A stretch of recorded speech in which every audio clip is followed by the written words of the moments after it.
আমাদের নিজস্ব মানে বাঙালি স্টাইলে চিড়ের পোলাও অথবা মুম্বাই স্টাইলে পোহা এসব তো আমরা মাঝে মধ্যেই বানিয়ে থাকি। তবে আজও একটা পোহার রেসিপি শেয়ার করব, কিন্তু এটা হলো ইন্দোরি পোহা, যেটা একেবারে আলাদা পদ্ধতিতে তৈরি করা হয়, একটু হেলদিও হয়। আর সাথে এটা যারা ডায়েট প্ল্যান ফলো করছেন রোগা হওয়ার জন্য তারাও খেতে পারবেন। নমস্কার বন্ধুরা, মেঘার সাথে বাঙালিয়ানার আরো একটি নতুন পর্বে আপনাদের সবাইকে স্বাগত।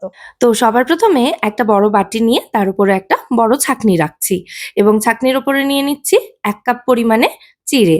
পোহা বা চিড়ের পোলাও বানানোর জন্য আমরা যে মোটা চিড়েটা ব্যবহার করি সেটাই এখানে নিয়েছি। মানে একদম পাতলা চিড়েটা নেবেন না, সেটা কিন্তু তাহলে বানাতে বানাতে পুরো ঘেঁটে যাবে। আমরা যারা বাড়িতে চিড়ের পোলাও বানাই তারা এই চিড়েটার সঙ্গে ভীষণভাবে পরিচিত। যাই হোক, এবার এই চিড়েটা আমি বারবার জল পাল্টে পাল্টে ভালো করে ধুয়ে নিয়েছি। ছাঁকনির ওপরেই রাখা রয়েছে। আর এবার এই বড় বাটিটার মধ্যে আমি বেশ খানিকটা জল নিয়ে ছাঁকনি সমেত চিড়েটা এই জলের মধ্যে ডুবিয়ে রাখবো। এটাকে জাস্ট ৩ মিনিটের জন্য এভাবে ডুবিয়ে রাখতে হবে। খুব বেশিক্ষণ রাখার দরকার নেই। ৩ মিনিটেই কিন্তু চিড়েটা আস্তে, আস্তে ফুলতে শুরু করবে। তো আমি এটাকে ছেড়ে দিই না। এই সময় চিড়ের মধ্যে ওই একটু ধানের টুকরো থাকে না, সেগুলো বেছে বের করে দিই। মানে চিড়ের কাছ থেকে সরে গেলে যদি ভুলে যাই এবং চিড়েটা বেশি ভেজে যায় সেই ভয়েই আরকি। তো দেখুন ৩ মিনিটে চিড়েটা হালকা একটু নরম হতে শুরু করেছে এবং একটু ফুলে গেছে দেখেই আশা করি বোঝা যাচ্ছে। তো এবার এটাকে আমি জল ঝরিয়ে নেব। তো ছাঁকনিটাকে আমি তুলে নিলাম বাটির ওপর থেকে। বাটির জলটা ফেলে দেব। দিয়ে ওই বাটির ওপরেই ছাঁকনি সমেত চিড়েটা এভাবে রেখে দেব। তাতে চিড়েটা ভালোমতো জল ঝরে যাবে।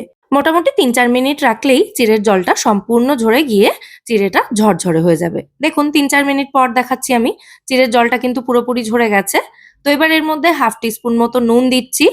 ১ টিস্পুন মতো চিনি দিয়ে দিচ্ছি। আমি এখানে সুগার ইউজ করেছি। আপনারা রেগুলার সুগার নিতে পারেন।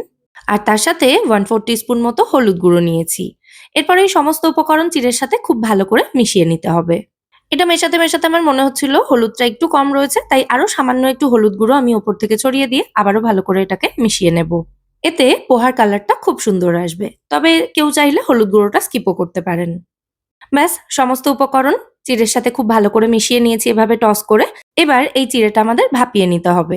তো এখানে আমি ভাপানোর জন্য আমার এগারো রিজেন্সির ইলেকট্রিক মাল্টিকুক কেটল ব্যবহার করছি, যার মধ্যে আমি ১ কাপ মতো জল দিয়ে জলটা আগে থেকেই গরম করতে বসিয়ে দিয়েছিলাম। জাস্ট কয়েক সেকেন্ডেই জলটা গরম হয়ে গেছে। তো কেটেলের ঢাকনাটা খুলে নিয়ে ওই যে ছাঁকনির ওপরে চিড়েটা ছিল, ওই ছাঁকনি সমেতই আমি এটা কেটেলের উপরে বসিয়ে দিয়েছি। তারপর ঢাকা দিয়ে দিচ্ছি। কেটেলের মুখটা যেহেতু একটু ওয়াইড, তাই এই ছাঁকনিটা খুব ভালোভাবে এতে সেট হয়ে গেছে। আর এইভাবে চিড়েটাকে লো টেম্পারেচারে রেখে ৪ থেকে ৫ মিনিট আমি স্টিম করে নিয়েছি এই কেটেলে। ৫ মিনিটের বেশি কিন্তু স্টিম করার দরকার নেই। তো এবার ছাঁকনি সমেত আমি চিড়েটা তুলে নিলাম কেটেলের ওপর থেকে। তারপর কেটেলটা সুইচ অফ করে দিলাম। স্টিম হয়ে যাওয়ার পর ২-৩ মিনিট রেখে তারপর আমি চিড়েটাকে একটু নাড়াচাড়া করে দিচ্ছি দেখুন। মানে ভাপিয়ে নেওয়ার পর চিড়ে কিন্তু গলে যায়নি বা বেশি নরম হয়ে যায়নি। এবার এই চিড়ের মধ্যে আরো কিছু উপকরণ মেশাতে হবে। তো চিড়েটাকে আমি ছাঁকনি থেকে একটা বাটির মধ্যে শিফট করে দিচ্ছি। এরপর গ্যাসে একটা ফ্রাইং প্যান বসিয়ে ফ্রাইং প্যানে জাস্ট ১ চামচ মতো সাদা তেল দিয়ে দিতে হবে। তেলটা ভালো করে পুরো ফ্রাইং প্যানে ছড়িয়ে দিয়ে গরম হতে দিতে হবে। তেল গরম হয়ে গেলে এর মধ্যে দিয়ে দিতে হবে ১ চা চামচ পরিমাণে গোটা কালো সর্ষে, আর তার সাথে দুটো ডাঁটিতে যে কটা কারি পাতা ছিল সবটা দিয়ে দিয়েছি। দিয়ে ভালো করে একটু নাড়াচাড়া করে নিয়ে এর মধ্যে ১ মুঠো মতো চিনেবাদাম দিয়েছি। এবার চিনেবাদামটা ভালো মতো ভাজা হওয়া পর্যন্ত সমস্ত কিছু একসাথে নাড়াচাড়া করে নিচ্ছি। চিনেবাদামটা ভাজতে খুব বেশি সময় লাগে না, ১ মিনিট যথেষ্ট। তো সেইটুকু সময়ের জন্য এটাকে নাড়াচাড়া করে নিয়েছি। তারপর এর মধ্যে দিয়ে দিচ্ছি একটু কাঁচা লঙ্কা কুচি, এটা যে যার স্বাদ অনুযায়ী দেবেন। আর দিচ্ছি বেশ খানিকটা পেঁয়াজ কুচি এবং টমেটো কুচি। এই পেঁয়াজ, টমেটো এগুলো কিন্তু না ভেজেও মানে এই ফ্রাইং প্যানে এড না করেও ডিরেক্টলি চিড়েতে মিশিয়ে দেওয়া যায়, সেটাও খেতে খুব ভালো লাগে। তবে অফিস বা স্কুল টিফিনের জন্য যদি বানিয়ে থাকেন তাহলে এরকম পেঁয়াজ, টমেটো, কাঁচা লঙ্কাটাকে ৪-৫ সেকেন্ডের জন্য একটু নাড়াচাড়া করে তারপর চিড়েতে মেশাবেন। এতে পেঁয়াজের কাঁচা ভাব এবং গন্ধটা চলে যাবে। তাতে এটা কিন্তু অনেকক্ষণ রাখার পরেও খাওয়া যাবে। মানে টিফিনে ক্যারি করে তারপর যখন টিফিন টাইম হবে সেই সময় খেয়ে নেওয়া যাবে। আর কাঁচা পেঁয়াজ দেওয়া হলে এটা কিন্তু বেশিক্ষণ রেখে খাওয়াটা উচিত নয়। যাই হোক, এবার এর মধ্যে বেশ খানিকটা পাতিলেবুর রস আর ধনেপাতা কুচি দিয়েছি। তারপর এই সমস্ত উপকরণ একসাথে চিড়ের সাথে খুব ভালো করে মিশিয়ে দিচ্ছি। তবে আপনারা যদি এটা বানিয়ে সঙ্গে, সঙ্গে খেয়ে নিতে চান তাহলে কাঁচা পেঁয়াজ, কাঁচা টমেটো ডিরেক্টলি চিড়ের সাথে মেশালেও কোনো অসুবিধা নেই। যাই হোক, এবার সবশেষে দিয়ে দিচ্ছি এর মধ্যে বেশ খানিকটা চাট মসলা। চাট মসলা দিলে এর টেস্ট জাস্ট দ্বিগুণ হয়ে যাবে। একটু টেস্ট করে দেখে নেবেন সার্ভ করার আগে। টক, ঝাল, নুন, মিষ্টি সমস্ত কিছু ঠিক আছে কিনা। না থাকলে একটু ব্যালেন্স করে দিতে পারেন।